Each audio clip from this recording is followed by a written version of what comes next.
चंद दिन पहले मैं नेटफ्लिक्स पे कपिल शर्मा का शो देख रहा था और उसी शो के अंदर स्टेज के ऊपर कुछ टीचर्स आए। वो टीचर्स जिनको लाखों लोग जानते हैं, जिनको यूट्यूब पे करोड़ों लोगों ने सब्सक्राइब कर रखा है, और उन्हीं टीचर्स के अंदर एक नाम था खान सर।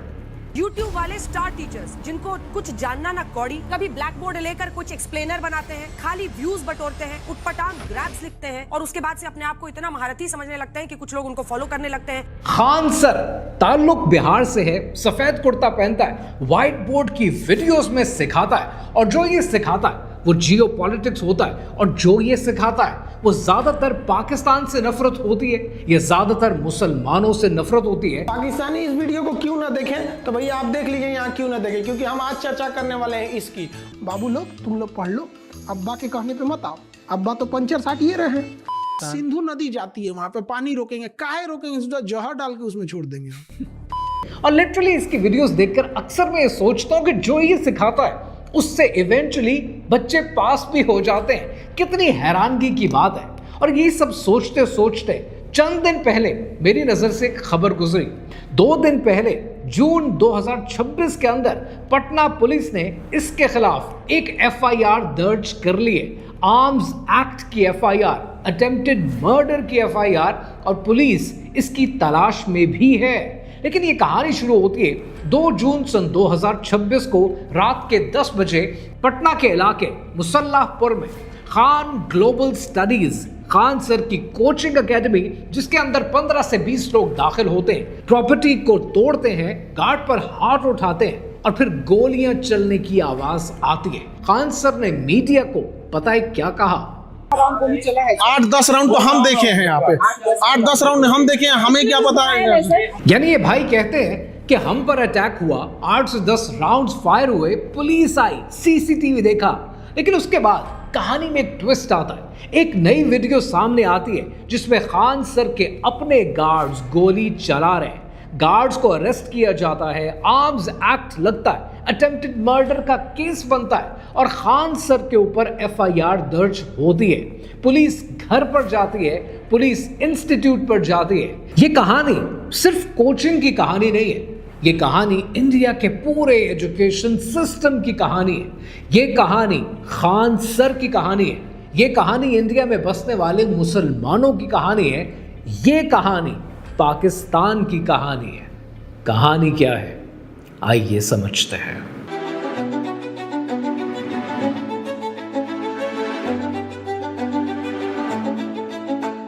इस कहानी को समझने के लिए पहले इंडिया के शहर कोटा जाना पड़ेगा। इंडिया की रियासत राजस्थान का एक शहर, और अगर आप इंडिया में डॉक्टर या इंजीनियर बनना चाहते हैं तो एक रास्ता कोटा से गुजरता है।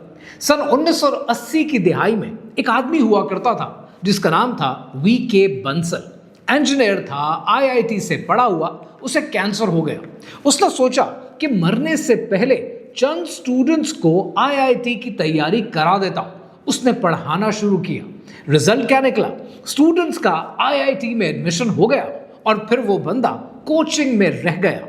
यहीं से कोटा का सफर शुरू होता है।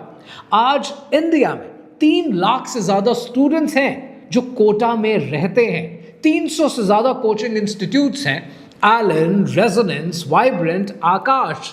एक शहर जिसकी इकोनॉमी सिर्फ इस चीज पर चलती है कि बच्चों का फ्यूचर क्या बनेगा। ये एजुकेशन नहीं, ये एक प्रेशर कुकर है जिसमें हर बच्चे का बचपन सिर्फ इम्तिहान की तैयारी बन जाता है। यहां मुझे एक बॉलीवुड की फिल्म याद आ रही है जो सन 2011 में रिलीज हुई थी। आई थिंक फिल्म का नाम था आरक्षण। अमिताभ बच्चन जो एक आइडियलिस्ट टीचर है, फ्री पढ़ाता है। मनोज बाजपेयी जो कि एक कमर्शियल कोचिंग इंस्टीट्यूट का मालिक है, बिजनेस चलाता है। इन दोनों के बीच में क्लैश होता है। एजुकेशन का सवाल ये उठता है कि क्या ये एजुकेशन एक सर्विस है या फिर एक बिजनेस? ये सवाल 2011 की फिल्म का नहीं है, ये आज इंडिया की एजुकेशन का असली सवाल है और खान सर इस सवाल का जवाब है। और यहां मैं थोड़ा सा आपको कॉन्टेक्स्ट एस्टैब्लिश करता चलूं कि कोटा इंडिया का शहर है, जिसमें 3 लाख से ज्यादा स्टूडेंट्स हैं, 26 सुसाइड्स 2023 में हुई है, 58,000 करोड़ की कोचिंग इंडस्ट्री है। ये वो बैकग्राउंड है जिसमें खान सर की कहानी एग्जिस्ट करती है। अब जरा खान सर की कहानी को समझते हैं, लेकिन खान सर की कहानी को समझने के लिए पहले बायजू की कहानी को समझना पड़ेगा। सन 2011 में इंडिया में एक कंपनी शुरू होती, नाम था बायजू। बायजू की कंपनी जिस आदमी ने शुरू की उसका नाम है रविंद्रन। उसने ये कंपनी शुरू की और पेंडेमिक में जब इंडिया में 15 लाख स्कूल्स बंद हुए, बायजू ने अपनी ऐप पर फ्री पढ़ाना शुरू किया। 15 करोड़ बच्चे एट अ टाइम फ्री में पढ़ रहे थे। इन्वेस्टर्स ने पैसा लगाया, सॉफ्ट बैंक, टाइगर ग्लोबल, चैन ज़करबर्ग इनिशिएटिव। कंपनी की वैल्यूएशन $22 बिलियन डिक्लेयर हो गई।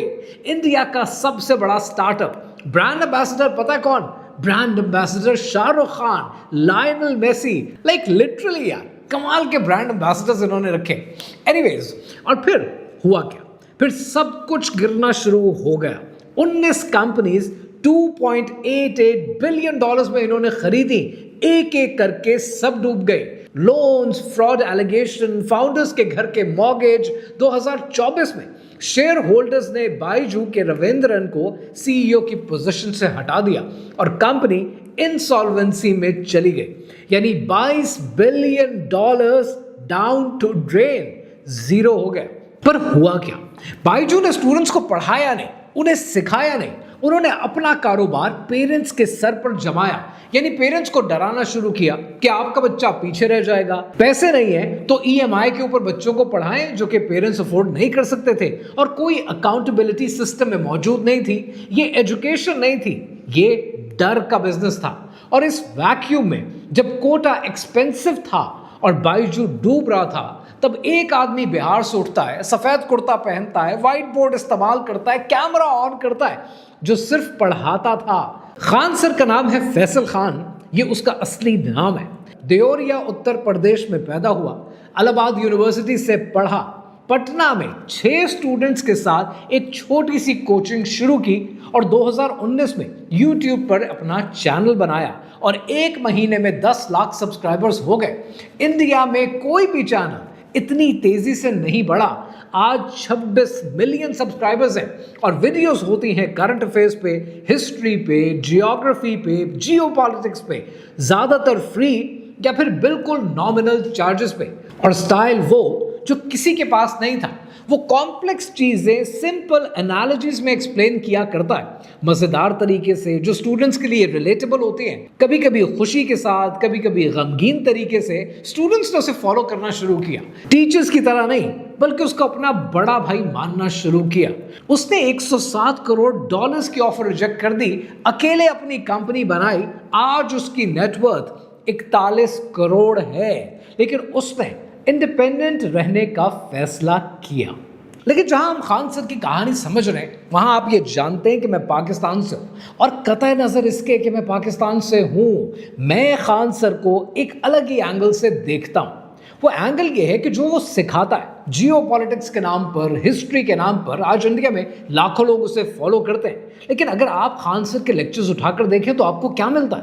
पाकिस्तान के लिए, मुसलमानों के लिए historically incorrect data, incorrect information.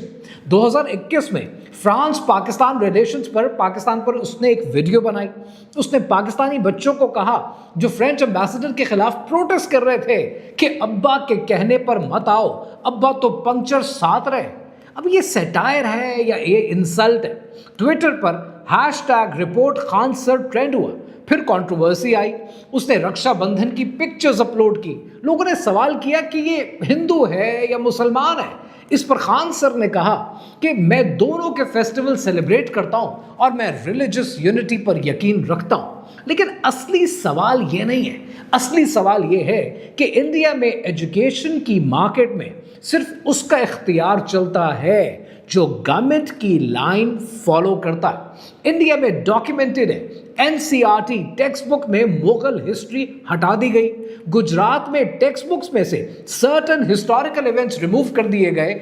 Anti Pakistan sentiment school curriculum में शामिल किया गया और ये एक स्टडीड पैटर्न है। और इस मार्केट में वो टीचर चलेगा जो इस नैरेटिव के साथ चलेगा। खान सर कॉन्शियसली या अनकॉन्शियसली इस नैरेटिव का हिस्सा बना और इसी वजह से आज वो इतना सक्सेसफुल है। लेकिन यहां पर एक और बात है जो समझने के लिए जरूरी है। मैं खान सर की टीचिंग जिसमें भर भर के मुसलमानों के खिलाफ नफरत बेची जाती है, पाकिस्तान के खिलाफ बातें की जाती हैं, जहर की बातें की जाती हैं, मैं इस कॉन्सेप्ट को ना फॉलो करता हूं, ना इससे एग्री करता हूं, ना इसे इंडोर्स करता हूं। लेकिन पिछले चंद दिनों में खान सर ने एक काम किया जिस पर मैं उसके साथ एग्री करता हूं, और ये वो काम है जो इंडिया में बैठा हुआ कोई और गवर्नमेंट सपोर्टेड टीचर नहीं कर सकता।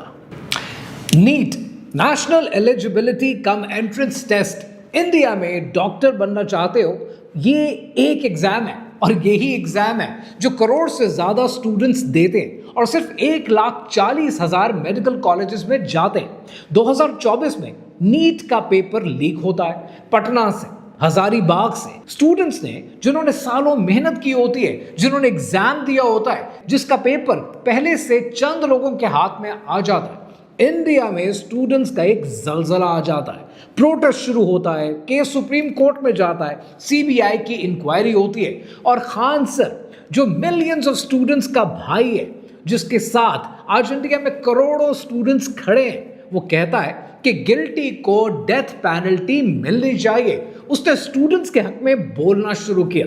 दिसंबर 2024 में BPSC Bihar public service commission exam के रूल बदले गए। स्टूडेंट्स ने प्रोटेस्ट किया, खान सर भी प्रोटेस्ट में शामिल हुआ। पुलिस ने उसे रोका, वो अस्पताल गया, डिहाइड्रेशन का शिकार हुआ, बुखार हुआ, पर फिर भी वो नहीं रुका। और यही मुझे लगता है वो चीज है जो इंडिया में बैठी हुई हुकूमत को अनकंफर्टेबल करती है। एक टीचर जिसके 2.5 करोड़ से ज्यादा फॉलोअर्स हैं, उनका वो फेवरेट है जो नीट पेपर के लीक होने पर आवाज उठाता है, जो बिहार के स्टूडेंट्स के लिए सड़क पर निकलता है, वो कंट्रोल से बाहर जा रहा है। अब वापस आते हैं 2 जून सन 2026 पर, कोचिंग वॉर पर। खान ग्लोबल स्टडीज और ज्ञान बिंदु कोचिंग दोनों के बीच में बिहार पुलिस कांस्टेबल के रिजल्ट्स लेकर एक तनाज़ा हुआ। दोनों ने बैनर्स लगाए अपने स्टूडेंट्स की कामयाबी, सक्सेस सेलिब्रेट करने के लिए। ये वही बिल्कुल उसी तरह जिस तरह पाकिस्तान में जब रिजल्ट्स आते हैं तब आप एकेडमी को देखते हैं कि हर तरफ स्टूडेंट्स की तस्वीरें लगा दी जाती हैं कि हमारी एकेडमी का सक्सेस रेट दूसरी किसी एकेडमी के सक्सेस रेट से कितना ज्यादा है। खान सर के लोगों ने राइवल इंस्टीट्यूट के साइंस को कवर कर दिया। रात को क्लास शुरू हो गया, वैंडलिज्म हुई, फायरिंग हुई, राइवल इंस्टीट्यूट के डायरेक्टर को अरेस्ट कर लिया गया। फिर वीडियो आई, खान सर के गार्ड्स फायरिंग कर रहे थे, यानी गार्ड्स को अरेस्ट कर लिया गया। खान सर का नाम एफआईआर में डाल दिया गया अटेम्प्ट टू मर्डर के लिए और आर्म्स एक्ट के लिए। इस कहानी में 2 चीजें जो बड़ी इंपॉर्टेंट है। पहली चीज ये कि ये कोचिंग वॉर है। इंडिया में एजुकेशन बिजनेस है और बिजनेस में कंपटीशन होता है, कभी कभी गंदा भी होता है, क्योंकि गंदा है पर धंधा है, और खान सर का इंस्टीट्यूट भी इसी गेम में शामिल है। दूसरी बात जो ज्यादा अहम है, जो मैं चाहता हूं कि सीधा आप समझें, और वो बात यह है कि इंडिया में एक मुसलमान एक हद तक ही जा सकता है, उससे आगे सिस्टम उसे वापस खींचता है। Khan sir, Faisal Khan AKA Khan sir मुसलमान है, उसने अपना नाम छुपाया, खान सर रखा, नाम कामयाब हो गया। उसने हिंदू फेस्टिवल सेलिब्रेट किए, इमेज को साफ रखा, वो गवर्नमेंट के नैरेटिव के साथ चला, अपना खाता क्लियर रखा। लेकिन जब उसने स्टूडेंट्स के लिए गवर्नमेंट से लड़ाई मोल ली, जब वो नीट के पेपर लीक होने के खिलाफ खड़ा हो गया, जब वो बीपीएससी के प्रोटेस्ट में शामिल हुआ, तब सिस्टम ने उसे कट टू साइज कर दिया। चाहे ये कोचिंग वॉर है, चाहे गवर्नमेंट का प्रेशर है, रिजल्ट एक ही है कि इंडिया का सबसे बड़ा टीचर, मुसलमान टीचर, आज पुलिस की एफआईआर में शामिल है। फैसल खान AKA खान सर ने जो पाकिस्तान के बारे में पढ़ाया मुसलमानों की तारीख के बारे में पढ़ाया, वो न सिर्फ मुझे पसंद नहीं आया, वो हिस्टोरिकली इनकरेक्ट है। लेकिन इस कहानी के अंदर एक एंगल है जो मुझे बार बार एक ही चीज याद दिलाता है, जो कायदे आजम मोहम्मद अली जिन्ना ने फरमाया था। और उनकी ये ऑब्जर्वेशन कितनी करेक्ट थी कि हिंदू और मुसलमान एक साथ एक रियासत में नहीं चल सकते। लोग कहते हैं कि ये हेट स्पीच थी कायदे आजम की। मैं ये कहता हूं कि ये उनकी दूरअंदेशी थी, ये उनकी ऑब्जर्वेशन थी। इंडिया में एक मुसलमान जिसके 2.5 करोड़ सब्सक्राइबर्स हो, अपना नाम छुपाए, फेस्टिवल सेलिब्रेट करे, एंटी मुस्लिम नैरेटिव का हिस्सा बने सरवाइव करने के लिए, और फिर भी जब वो स्टूडेंट्स के साथ खड़ा हो जाए सिस्टम उसे कट टू साइज कर दे। ये सिर्फ खान सर की कहानी नहीं है, ये इंडिया की हर माइनॉरिटी की कहानी है, कश्मीर की कहानी है, मणिपुर की कहानी है, गुजरात की कहानी है, और अब ये नीट की कहानी है। इंडिया माइनॉरिटीज के साथ इंतहा दर्जे की पोलराइजेशन करता आ रहा है, और ये tolerance level international media report कर चुका है। इंडिया एक ऐसे रास्ते पर चल रहा है कि अगर इंडिया इस काम से नहीं रुका तो वो अपनी इंटेग्रिटी खुद ब खुद खो बैठेगा। और जब तक एजुकेशन बिजनेस है और इस एजुकेशन के बिजनेस में मुस्लिम सेंटिमेंट बिकता रहेगा, पाकिस्तान के खिलाफ नफरत बिकती रहेगी जो ऑलरेडी बेची जा रही है, जब तक ये नहीं रुकेगा तब तक इंडिया और पाकिस्तान दोनों के हालात बेहतर नहीं होंगे।